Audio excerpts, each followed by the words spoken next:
Of Native Roots Radio presents I'm Awake. I'm here to ask you for your support. Finding honest Native-centered news is not easy, but with your support, we're able to provide accurate information about Standing Rock, Line 3, treaty violations, and COVID-19 in our Native communities. Please visit Native Roots Radio Network on Patreon and donate if you can. That's Native Roots Radio Network on Patreon. Pinigigi, and thank you for your support. The Walker Arts Center is a proud supporter of Native Roots Radio. Rooted in Lakota aesthetics of geometry, color, and pattern, Deani Whitehawk's abstractions are rich in meaning, honoring generations of Native artists. Explore her wide-ranging practice, including vivid beading paintings, sculptures, and video installations in Deani Whitehawk's love language. The Walker is always free on Thursday nights, and citizens and members of tribal nations always get free admission. Plan your visit and get tickets at walkerart.org. Rebuilding Together Minnesota provides critical home repairs and safety modifications at no cost to low-income homeowners, with a focus on supporting BIPOC communities across Minnesota, because everyone deserves a safe place to live. If repairs feel out of reach, help is available. Their work helps older adults stay independent, support families, and strengthens neighborhoods. Apply during the application window through March 31st. Visit rtmn.org and select Apply for Help, or call 651-776-4273. Rebuilding Together Minnesota, where neighbors help neighbors. The city of Minneapolis is now on Native Roots Radio with Minneapolis AIR. AIR stands for American Indian Relations. Guest host Christine McDonald talks to people about important things affecting the city's Native communities. Minneapolis AIR dives into topics like public safety, public health, elections, and so much more. Tune in to Minneapolis AIR on Native Roots Radio from 5 to 6 p.m. on the second Wednesday of every month, right here on AM 950. The Walker Arts Center is a proud supporter of Native Roots Radio. Visit Deani Whitehawk, Love Language, an exhibition that celebrates the Sichangu Lakota artist. The exhibition, celebrating Whitehawk, closes on February 15th, centered on connection between one another, past and present, earth and sky, and traditions of Lakota abstraction. Love Language is a sweeping survey of Whitehawk's work. The Walker is always free on Thursday nights, and citizens and members of tribal nations always get free admission. More info at walkerart.org. With your AM 950 weather, I'm Patrick Lilia. Tonight, clear with a low of 6 below, then Thursday, sunshine with a high of 9. There's something for everybody at Cafe Latte in St. Paul, from award-winning soup, salad, sandwiches, and desserts to treats from the bakery made fresh daily and a pizza and wine bar. Cafe Latte is located on the corner of Grand Avenue and Victoria Street. Check them out at cafelatte.com. Portions of Native Roots Radio may be pre-recorded. It's a good day to be indigenous. Get up, stand up. They are going to become more brutal. Cody Cup, hit me cut again. Because all the hippies were trying to be Indians anyway. They're going to become more repressive because it's a matter of dollars and their illusionary concepts of power. Hey, Victor. We must live in balance with the earth. And also with recent happenings at Wounded Knee. I am awake. Welcome to Native Roots Radio presents I'm Awake, and I'm your host, Wakanja Hade. Hey, Kadagi, to all my friends and relatives in four directions. You are listening to Native Roots Radio presents I'm Awake, and I'm your host, Robert Piley. Hey, we discuss local, national, Native news and events, and as you know, Native issues are human issues, and human issues are Native issues. Hey, I want to, before I get going here, I want to give a big shout out to the Lieutenant Governor who was at the ceremony at the powwow grounds today and spoke unbelievable. We're really hoping and pushing to have Peggy be our next state senator, and so we are really excited. And she's always shows up to what's happening in the community. And again, big shout out. One of the things, one of the kind of fun things that I want to talk about real quick before we bring the guests on is that Bruce Springsteen has done another a song, and it's the streets of Minneapolis, so check that out. And it's great to have a person like him supporting us here in Minneapolis. We need all the support we can get, and again, shout out to all the warriors out there and all the allies out there that are fighting along with us, and welcome again. And I want to welcome everyone to the fight that we've been fighting for over 500 years here. A couple other things. One of my friends and and she's been under ill health lately, and she's a veteran. She put something out.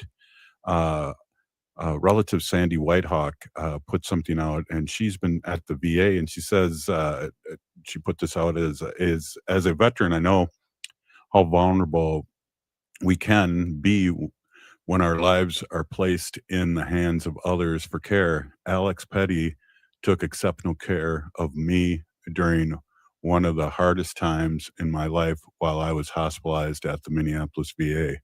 I was very sick, and he truly understood me. So that's really, what we're talking about here, community and prayers out to everybody, and stay strong, and don't do anything crazy, but definitely get out there and do your thing. Again, so I got a great show here. I got some old friends that, well, they're not old, but they're old friends coming on. We're going to be talking about the snow snake, and that's hard for me to say, but I want to get Kaesha on right away. Hey, how's it going today? Good to see you. Welcome to Native Roots Radio. And Bill Quackenbush, our friend, and it's great to have Bill on again. Now this is 2 days in a row that we've had Ho-Chunks on the show, Kaesha. So hey, take it away. There's a lot to talk about here, and so glad that you two could make it here, and I'm excited to amplify what's going on. Yeah, you bet. Hi, everyone. This is Kaesha Baloch, Managing Director of Great Lakes Lifeways Institute, a 501c3 nonprofit rooted in land-based education, cultural practice, and community care across Minnesota, Minneapolis, and the Great Lakes region. I'm especially grateful today to be gathering and sitting beside you folks online, but also here at the ever-cool McGeezy recording space here in Minneapolis, off Lake Street. And I want to lift up the Indigenous youth and staff who've helped set me up to be here with you. Deep gratitude to McGeezy for holding it down. I'm really glad to be back on Native Roots Radio with you, Robert. You and I first connected through the Stop Line 3 Resistance, bringing folks together in defense of water, land, and community. And that same spirit of collaboration continues in this work today. So right now we're moving forward as an organization with a snow snake revitalization project made possible through funding through the state of Minnesota, specifically through the DNR No Child Left Inside program. And this opportunity supports training educators, mentors in snow snake making, track building, storytelling, and language. So youth can come outdoors, connect to cultural teachings, and build relationship with the land. And we are here today working on one of the many moving pieces of creating these teaching kits and supporting gatherings that strengthen our long-term community across the Great Lakes. So I'm honored. Thank you, Bill, for joining us today. Bill is a friend and a Ho-Chunk Nation Deer Clan tribal member, TIPO, Tribal Historic Preservation Officer, Cultural Resource Division Manager, and Tribal Historian for the Ho-Chunk Nation. And he's been stewarding cultural preservation work since 1999. Currently serves in leadership roles across the state and in national preservation efforts. And I'm always grateful to have time to speak with each of you. I would call you a master snow snake maker, and definitely a record holding thrower, and a force to be reckoned with while playing on the ice. So, Bill, I'm grateful you're here. Would you be willing to further introduce yourself and share anything that might help listeners understand who you are and where you come from? Before we do that, Bill, do you mind me just jumping in here? I just want to mention McGeezy, and I see that you have an American Indian Movement old hoodie or old shirt in the background. McGeezy was started years and years and years ago to get people involved in media at the college level, and it's really expanded over the years to really focus on youth. And so I just wanted to give McGeezy a quick shout out, Bill. But great to have you on, and let's have you introduce yourself in a good way. Oh, wow. Yeah, well, as mentioned, I am Ho-Chunk. I've been ever since I was born, they say, right? Ho-Chunk Rajada. No, what Chuggy Hingade. And my name's Knocks Down Fence, and in our language there. And They say Bill Quackenbush obviously is our tax-paying name that gets stuck on these paperwork that in this Western society. So I would, it's interesting when you mentioned, how long, I've been working in preservation there since 1999. It seems like I've been doing it forever almost there. And but it seems like just yesterday I can remember first starting for work for our tribal nation there in our Heritage Preservation Department oh so long ago. And our tribal government, is very young in its infancy, right? It started in 1963 in earnest there to take care of our people and act as a conduit to Washington there, so we can gains, obviously some of these federal program dollars out there and to better ourselves and, in today's Lifeways there too. But that said, we often see our department, this Heritage Preservation Department, transitioning from, administration to administration that comes in here. And yet we still have this main focus to serve our people, to perpetuate our culture and our history and our heritage. And I guess in part that's what we're going to be talking about today. One small component of that is, the use of one of our traditional games, the snow snake. The process of how we have integrated, something that's been with us for traditionally, thousands of years, and into a new use there to educational outreach for our children and for our communities. And for our tribe and this intertribal process as well too, is we've always been friends and neighbors to many groups of peoples that have come and gone, and we find that no different today in the 21st century, right? That we're doing the same thing as incorporating our history and our knowledge and our ways of life here as Ho-Chunk people there, and sharing this with others who care to listen. And so, but myself, I'm married, I'm real close to retiring, I feel in my work life out there too, but I have 4 children that have grown up and they carry like themselves out there as well. The key to that is though that our tribe always pushes, the family networking and community networking and tribal networking out there.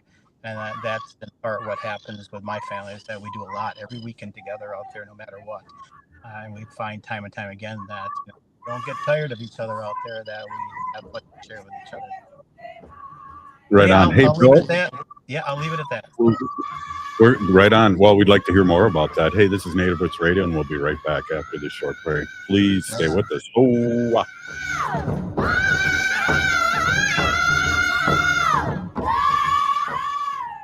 The Walker Arts Center is a proud supporter of Native Roots Radio. Visit Diani Whitehawk, Love Language, an exhibition that celebrates the cekg Lakota artist, centered on connection between one another, past and present, earth and sky, and traditions of Lakota abstraction. Love Language is a sweeping survey of Whitehawk's work. The Walker is always free on Thursday nights, and citizens and members of tribal nations always get free admission. More info at walkerart.org. Rebuilding Together Minnesota provides critical home repairs and safety modifications at no cost to low-income homeowners, with a focus on supporting BIPOC communities across Minnesota, because everyone deserves a safe place to live. If repairs feel out of reach, help is available. Their work helps older adults stay independent, support families, and strengthens neighborhoods. Apply during the application window through March 31st. Visit rtmn.org and select Apply for Help, or call 651-776-4273. Rebuilding Together Minnesota, where neighbors help neighbors. The city of Minneapolis is now on Native Roots Radio with Minneapolis AIR. AIR stands for American Indian Relations. Guest host Christine McDonald talks to people about important things affecting the city's Native communities. Minneapolis AIR dives into topics like public safety, public health, elections, and so much more. Tune in to Minneapolis AIR on Native Roots Radio from 5 to 6 p.m. on the second Wednesday of every month, right here on AM 950. The Walker Arts Center is a proud supporter of Native Roots Radio. Visit Diani Whitehawk, Love Language, an exhibition that celebrates the cekg Lakota artist. The exhibition celebrating Whitehawk closes on February 15th, centered on connection between one another, past and present, earth and sky, and traditions of Lakota abstraction. Love Language is a sweeping survey of Whitehawk's work. The Walker is always free on Thursday nights, and citizens and members of tribal nations always get free admission. More info at walkerart.org.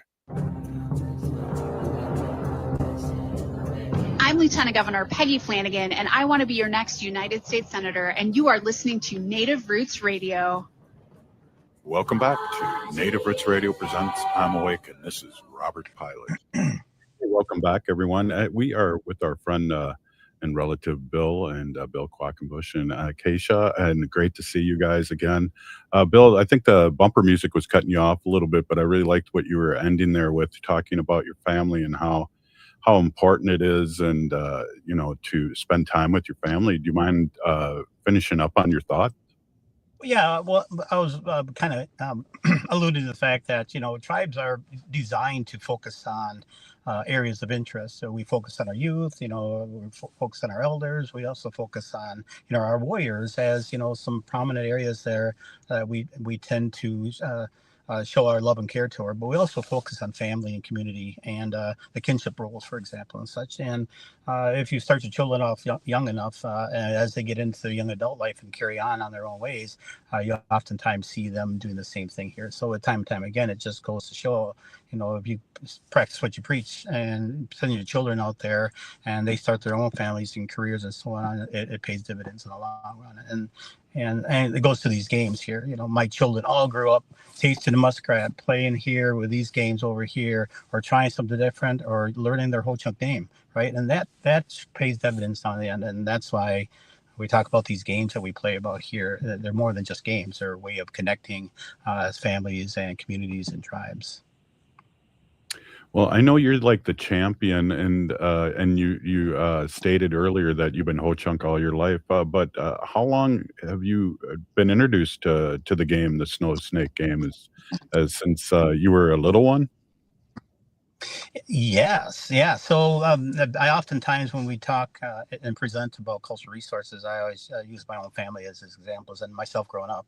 And I had the luxury of being raised in part by my grandfather, George Bear, lived over by Milston there, just south of Black River Falls there. And I lived on some property they had purchased for the Yellow Banks years ago there. But he had the knack to whittle, and in doing so, he worked with his hands quite a lot around wood, and he would make black ash basket handles. He'd make flutes, he'd make little bows and arrows, and he'd make snow snakes. He'd make all kinds of different things there, because we also traded a lot during these basket stands along Highway 12 and 27 and all those highways and byways are old. So he's always constantly making something. And one of the things that we would get as, being associated with him is all these extras, and Snow Snake being one of them, whether they were broom handles or walking sticks or whatever they were. We utilized them to a great degree there to play Snow Snake. And because we had a small community of tribal kids there and other family or folks in what we called White City down there. And through the years, our driveways were all sand back then, right? We lived in the Sandy Plains area there. And so as it would snow, you'd cut those two ruts in there to cut car tires on here. They're just natural Snow Snake runs over there too. So we played Snow Snake all the time. Every chance we had a chance that we do there. Where those Snow Snakes come and go, I have no clue. Kids are kids. But yeah, we played Snow Snakes ever since I growing up back in the 70s and into the 80s. So. Did you stay connected with the game every winter as being a young one, or did you did it fall off a little bit? Or? Yeah, it fell off quite a lot there. In fact, as you grow up and you try to keep up with the Joneses around there, you go out there and start dating and marrying and have children, and everything just kind of falls, out of practice. And they say you never get to do what you want to do the most, right? Out there, it's like ice fishing or hunting rabbits or this and that. You wish you could do it all the time, but other things take the place. And these traditional games fell along the wayside real quickly after you get into the adult life out there too. Wow, really interesting. I don't know how to ask this, but how has the game, touched you personally and culturally, Bill?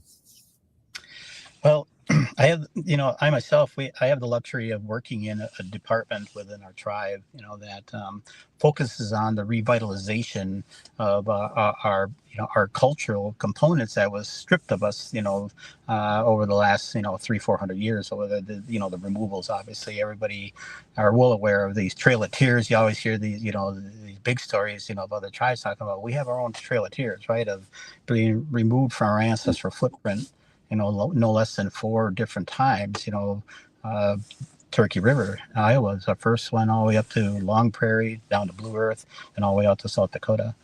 And every time they would move us as a people, and this happens time and time again with most tribes that have, this story to tell here, is that, they were designed to take us away from our culture and assimilate us into the American way of life, or we would have ceased to exist.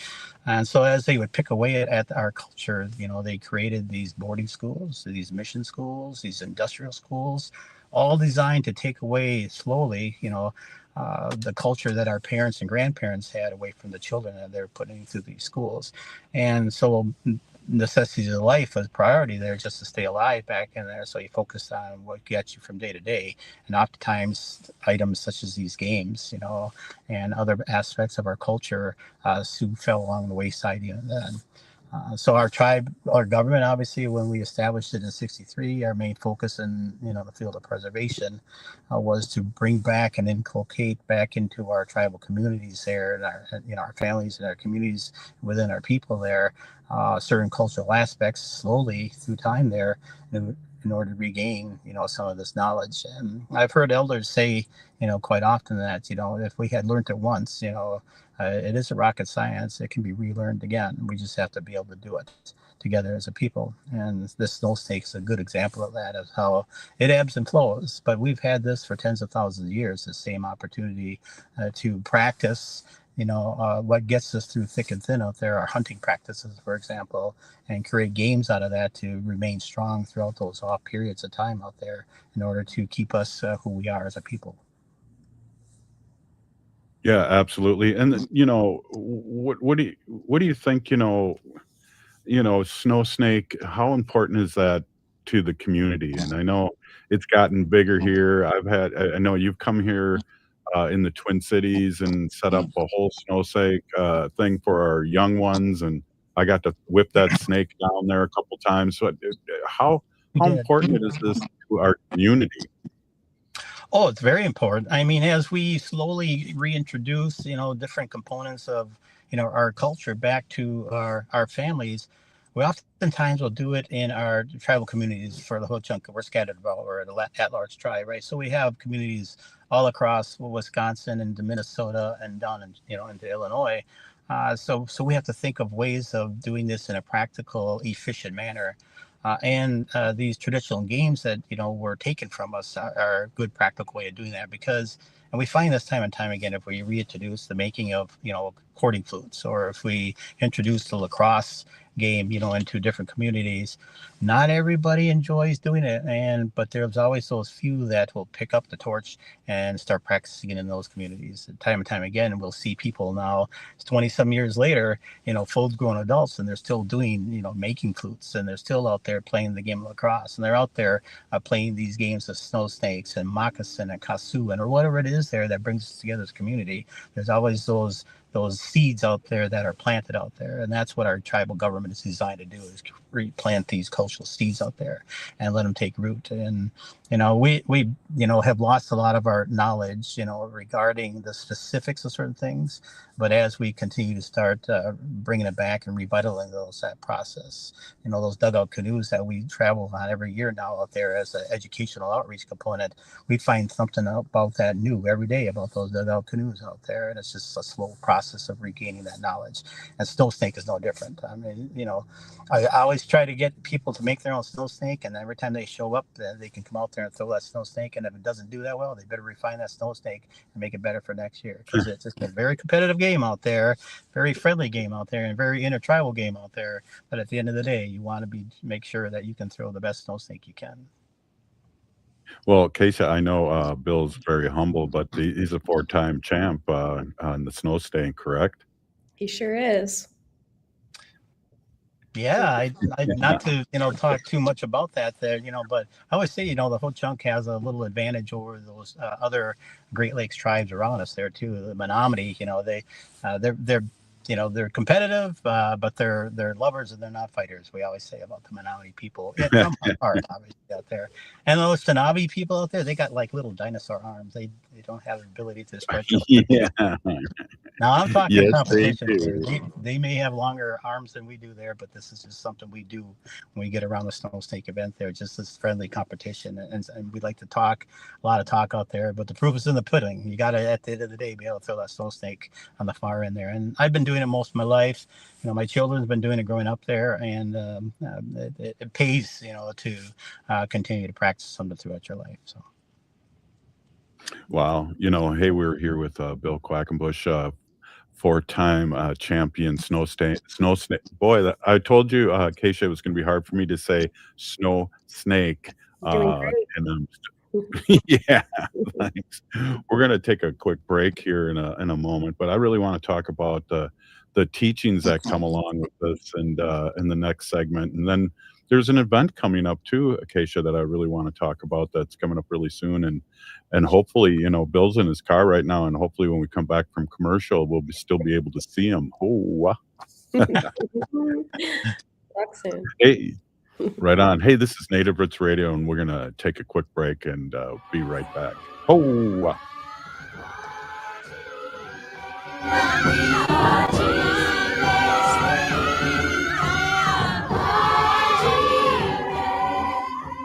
The Walker Art Center is a proud supporter of Native Roots Radio, rooted in Lakota aesthetics of geometry, color, and pattern. Diani Whitehawk's abstractions are rich in meaning, honoring generations of Native artists. Explore her wide-ranging practice, including vivid beading paintings, sculptures, and video installations, and Diani Whitehawk's love language. The Walker is always free on Thursday nights, and citizens and members of tribal nations always get free admission. Plan your visit and get tickets at walkerart.org. Rebuilding Together Minnesota provides critical home repairs and safety modifications at no cost to low-income homeowners, with a focus on supporting BIPOC communities across Minnesota, because everyone deserves a safe place to live. If repairs feel out of reach, help is available. Their work helps older adults stay independent, support families, and strengthens neighborhoods. Apply during the application window through March 31st. Visit rtmn.org and select Apply for Help, or call 651-776-4273. Rebuilding Together Minnesota, where neighbors help neighbors. The city of Minneapolis is now on Native Roots Radio with Minneapolis AIR. AIR stands for American Indian Relations.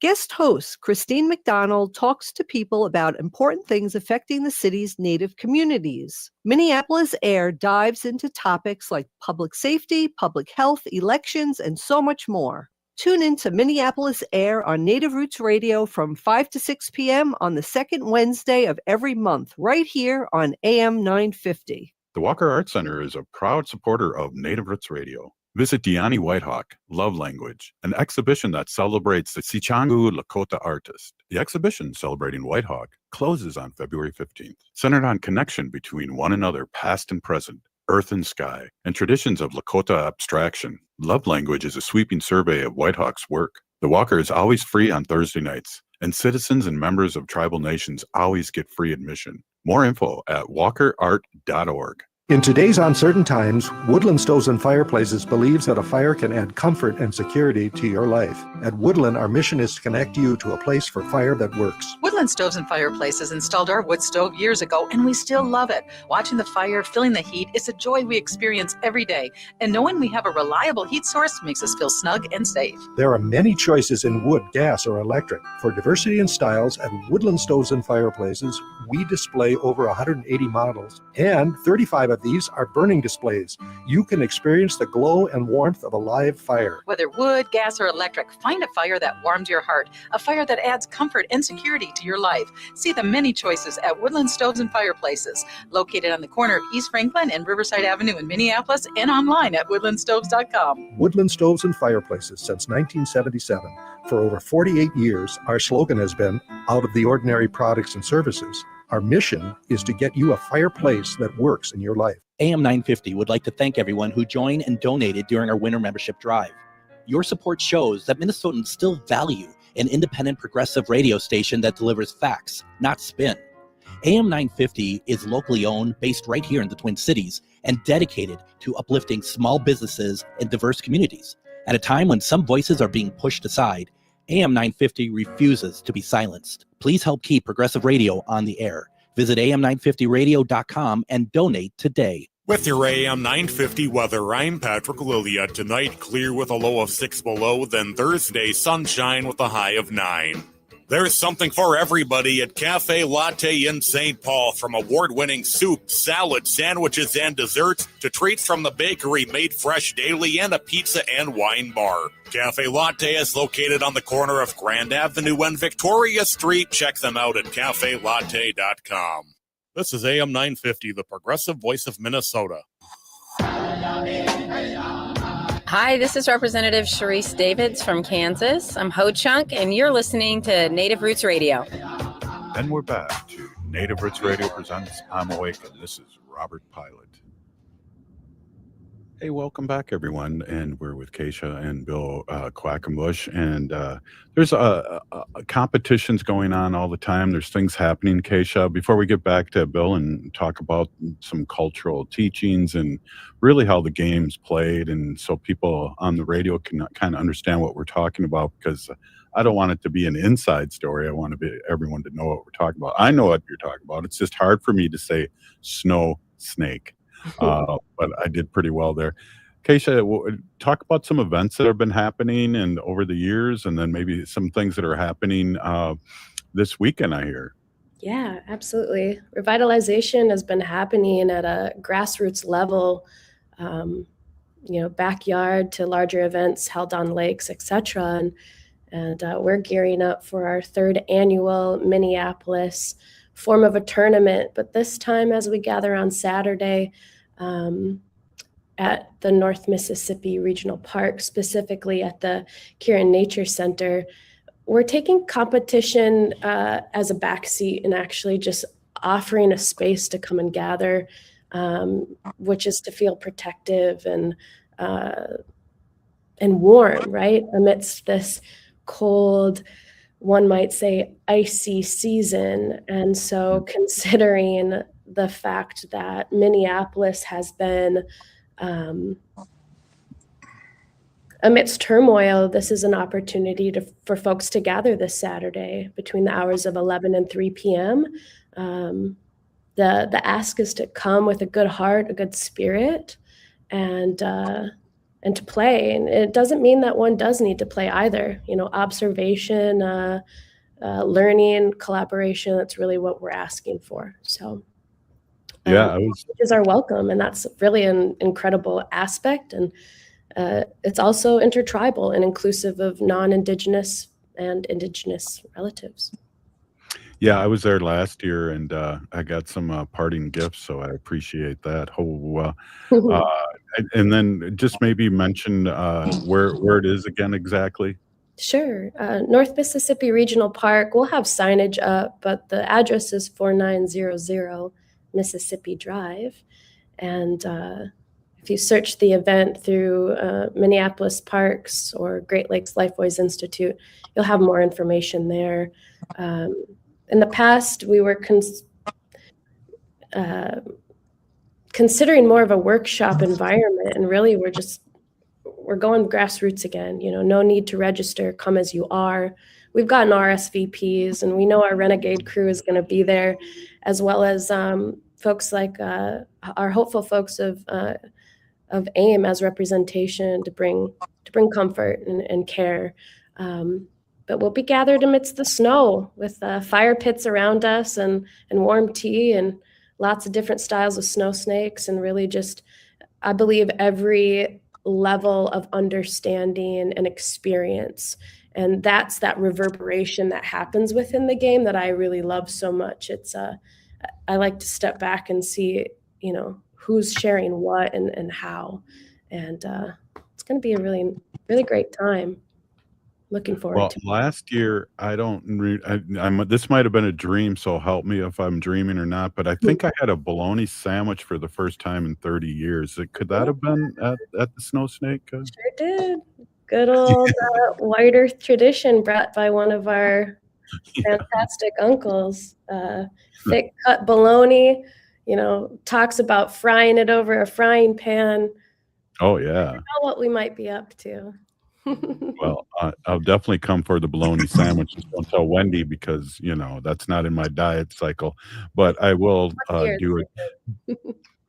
Bill, let's talk a little bit about the game for people that are listening on the radio and may not understand specifically what the snow snake game is and how the sticks work and in the history you talked a little bit. I think it was like of teaching young ones how to hunt too. Yeah, most all of traditional games are based off practicality of keeping our wits smart, for a gambling purpose, right? Or game of lacrosse, they call it the Little Warrior, right? They how to practice together as a group of men out there to seek one objective, the goal, right, in war. And Snow Snake is the same thing. It allows us to continue to practice from a period of time when we utilize, the process of throwing spears to, a large extent in order to harvest our game, and that's where that comes from. That snow snake is no more than, a straight long shaft of dense wood there. And oftentimes, they're shaped to the process of where, they used, a spear, for example, way back during the last glacier episode to harvest, that megafauna or out there, those mastodons, short-faced bear, and whatever it was out there that no longer exists. We had to have a way of harvesting those animals, and we utilize spears to a great effect. And you'll see today's sciences, back up a lot of our oral history of how we used to harvest together as groups of people back there and transition into, those other smaller, faster animals, those fleet of foot, the caribou along the edge of that glacier episode. And then, you had the bison, those elk and those deer that, came through the transitions of life here in Wisconsin as we transformed into what we know of today. And the use of a spear always had to be something that we were good at. And the snow snake allows us to use those same muscles and repetition and to sharpen the use of those as tools there. And when we explain the game, snow snake and how we use the snake run as example, and I always start that off at hip high, that head of the snow snake there. It's because back when we used to get snow, Robert, back when you and I were young, right? The snow would be waist deep and deer would herd up, and bison would herd up, and, the elk would herd up that used to be here before they were, slaughtered off here by Western society. And those herding up animals there, if you didn't get your food caches to where you needed to, and you needed to go out there harvest them, the snow snake could run across the top of that snow. And as and there's practices, obviously you could talk for hours on how it works there, but if there's a herd of deer standing out there, and if you walk at an angle instead of at them, they stand there. And as you continue to walk at an angle and get close enough, well, these snow snakes that reach up to 300-400 feet, you can throw them along the top of that snow, and those deer standing chest deep in the snow, you're undoubtedly going to harvest an animal or two out of there too. And the snow snakes were very efficient hunting tools, and they still are to this day if we want to utilize them for that there too. So, if it isn't broken, then don't fix it, right? And these tools are something that will get us through thick and thin for the next 10,000 years if we have to. So that's why we want to keep these cultural components, alive and know where the history comes from, why they came to be for us here as a people. Wow, and Kaesha, when we have Bill on, or when I think the last time I saw Bill was when the book came out about the removal of Ho-Chunk out of Minnesota. I always learn so much. I wish I could have Bill on every week. This is just amazing. Really, people need to know the history and the true history, and I really appreciate you, Bill. So one of the things that I wanted to ask too, and you kind of touched on it, Kaesha, but I'd talk about a little bit about how the community used to recognize, I guess you want to say winners, but how did that go? Well, I've seen in these modern times varying ways. My favorite experience has been the giving blanket. So you show up with your generosity and your spirit and with a gift to put on that blanket. And based on different structurings of tournament, it might be by age range, etc. Then there's, distance throwers. If we're in certain areas of maybe Bemidji, we might be playing for accuracy with hula hoops. And so really part of this gathering within intertribal, what I've observed and been a witness to is that it is based on agreements of whom is there and who steps up into leadership. And I'm really proud to be able to watch the gifts that ebb and flow. There's incredible opportunity from a bag of rice to hand harvested medicine, etc. So that is one plug to mention that for those that are in our area and willing and able to come and join us, it really is the invitation. Bring a gift. It's an incredible way to support your community, and you might leave with something that was meant for you, in my opinion. Well, that's good words, because I'm glad you said that, because I have some things I can bring for sure, and I'm glad you made that call out. That's excellent. Bill, we only got like a couple minutes left in this segment, and I wanted to ask how unique and how different other tribes are with the snow snake game. They differentiate. I know there's different kinds of sticks, and I know I'm looking for that good heavy one when I want to whip one of those snakes down there. Yeah. Every tribe, if you go into, for example, the Historical Society's website and type in snow snake, they'll show the different examples of traditional snow snakes. The Ojibwe had their own unique styles. The Menominee had their unique style.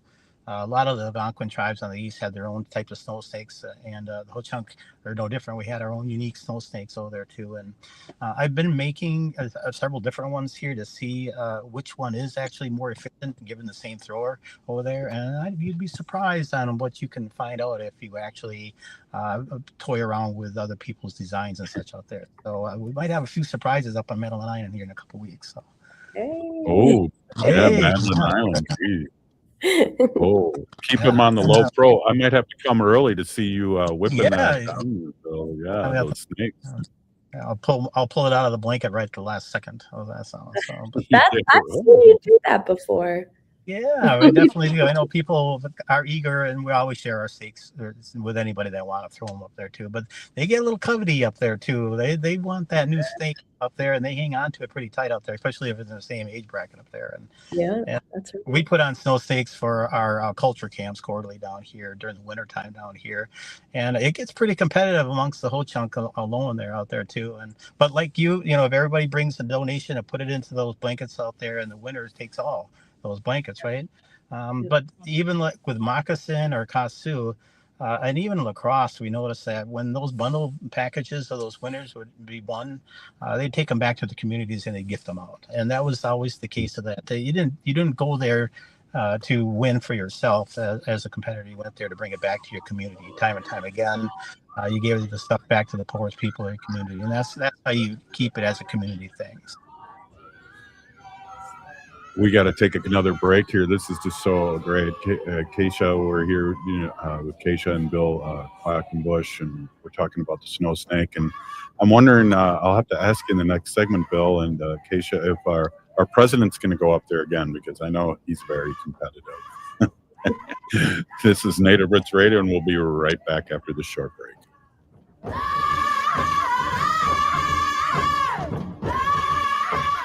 The Walker Arts Center is a proud supporter of Native Roots Radio.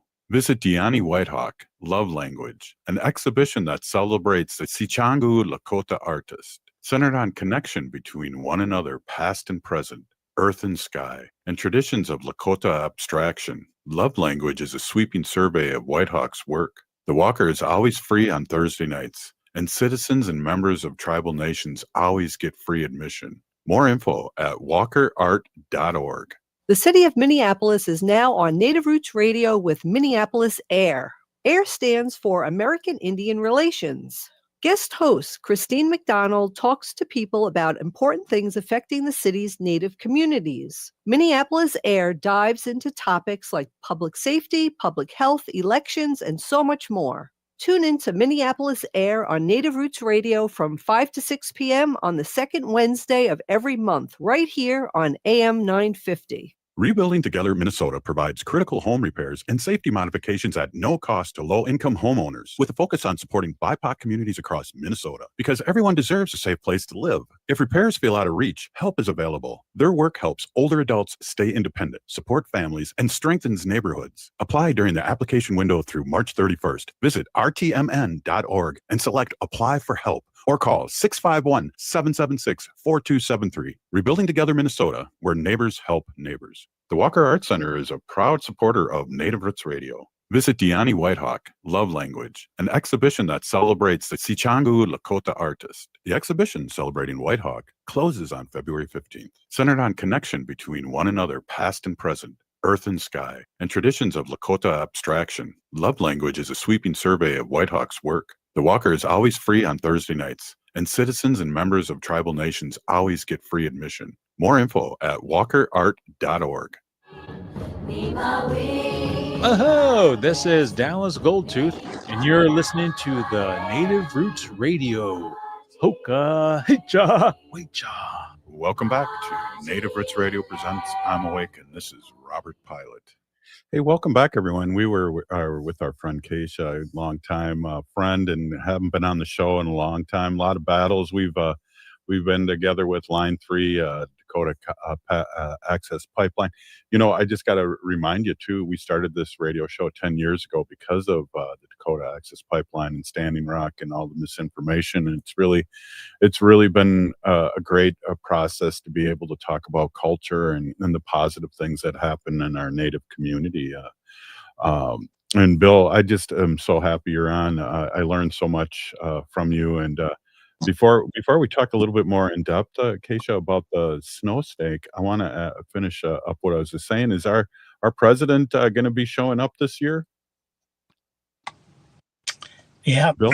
That's what he had been alluding to. Yeah, he had hinted at that there too, and he had told Paul up there at Metal Island that he's going to show up a couple hours early, actually, there to check out the track. So if he doesn't ride up with me, for sure, we'll make sure he gets on there. So I know they shut down the ferry here recently, so they have the air buses going across right now. So. Wow. I have never, Kaesha, I've never been to Madeline Island. During the winter, it'd be great to get up there. I have to really talk to you after the show and figure out how to get up there and get that snow snake wrist going, and arm and shoulder and the whole thing that goes into it. I know most people listen to us on the radio, but we do have a couple thousand people daily that watch us on our other platforms, YouTube and Facebook and Blue Sky and X.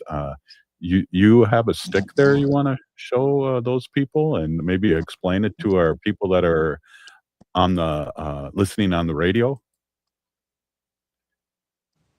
Oh, wait, I got you muted. Hold on. Start again. All right. There you go.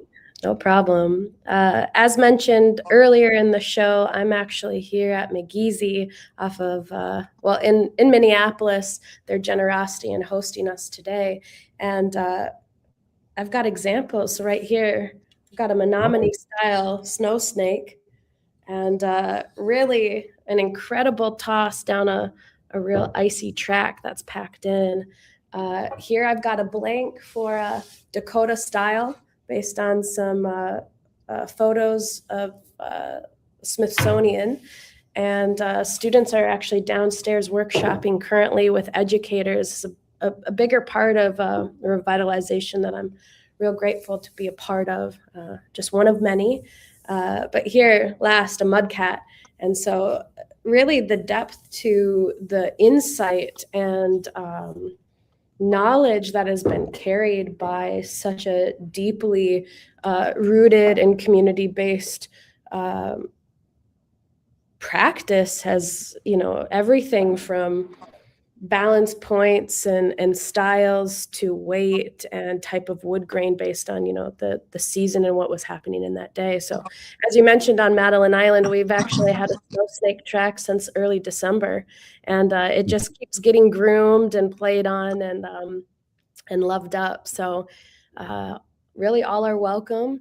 It's if you can bear the cold and get yourself across that beautiful lake. We always say, offering just gratitude for being a guest in and on the land is one way to show up, and friendly and competitive demeanor with good humor is probably second best. I'm looking forward to our upcoming time together. Traditionally, we gather on the weekend of Valentine's Day on Madeline Island, and it's sort of the end of the tournament. So I'll mention that this Saturday we are gathering in Minneapolis at the Nature Center off of North Mississippi Regional Park, Kieran Nature Center, for our third season of gathering. So we've got different mentors and advisors and youth showing up with a lot of new folks who have actually RSVP'd saying they want to workshop. So it's, yes, at its humble basis gathering, and we'll ebb and flow. But at another level, we'll actually be talking about how to set up the game, how to score, build a track, maintain a track, and all of that. So I hope to see you all there. And you can find out more information on probably any of our social pages. Yeah, and I'll be sharing it out too. Bill, that first snake looked like a fish. Put that up again. A Menominee fish. Is that? Yeah. I mean, they're all so different. Yeah. We have our own unique ones as well. We have this one that I've been playing with here, trying to figure out how it actually works, because by looking at the shape of the traditional one that they have in the archives of the Smithsonian for the Ho-Chunk, it doesn't even look like it would work. But when you actually make it and design it the way they had on there, and you throw it in its right realm in that trench and that track, the snow track over there, that thing just flies. It's pretty incredible. It's actually where the belly touches the ice, and the snow is where the contact of the ice is where ultimately it is. So. Mm-hmm. Yeah, on this style too, if you get down there, it's really just touching that, just a small portion, really. So it's a science. Makers and community have a real gift. Yeah. Well, it's awesome that the Ho-Chunk has the secret weapon going on there, and definitely we're gonna find out. So it might be so secret that we just don't even have it here for you folks who are listening or tuning in with visuals. It might be saved for Madeline Island. Oh, sure. Yeah. Well, we only got like a few minutes left here. Bill, what else are you working on? I know this is you're constantly working and preserving and mentoring, and I just appreciate your knowledge about our people here, and we've been here 10,000 years, and I always love when you talk. What are you working on in the coming year? I know you're always busy. Yeah, so large areas of our educational outreach, obviously, we focus on our tribal youth, right, in our communities. And then we get the spare time, then we spread the love out there into other communities out there, abroad there too. And one of the things we found that we created a whole curricula of cultural components to use for education, the making, of traditional pottery, right? From the woodland to the Oneota style pottery is something that we want to bring back and revitalize to find pottery makers out there in a practical way. They always say if it hits the fan tomorrow, are you going to survive or excel and be vital, as a community? And we've lost a lot of that process. So we want to get them back, right? The making us snowshoes out there. When's the last time you've seen anybody make a toboggan right out there? And these are the ways we used to transport a lot of materials across the snow back there. And we're always going to have a winter in Wisconsin. We have the luxury of 4 seasons out there, but we don't know how to live in the winter as well as we used to out there. We cocoon ourselves in there too.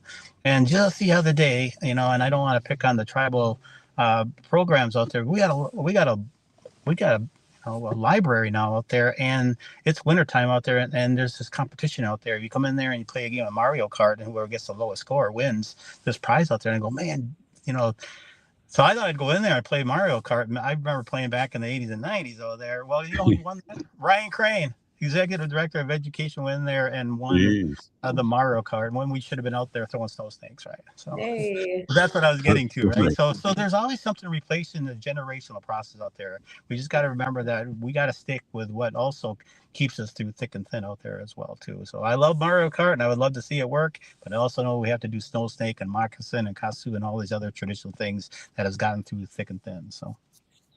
Well, I always told my students, Bill, that this government is not going to last forever, and we got to be ready. And I think you're kind of alluding to that. And I always told my Native students, we're not ready. So keep up the great work.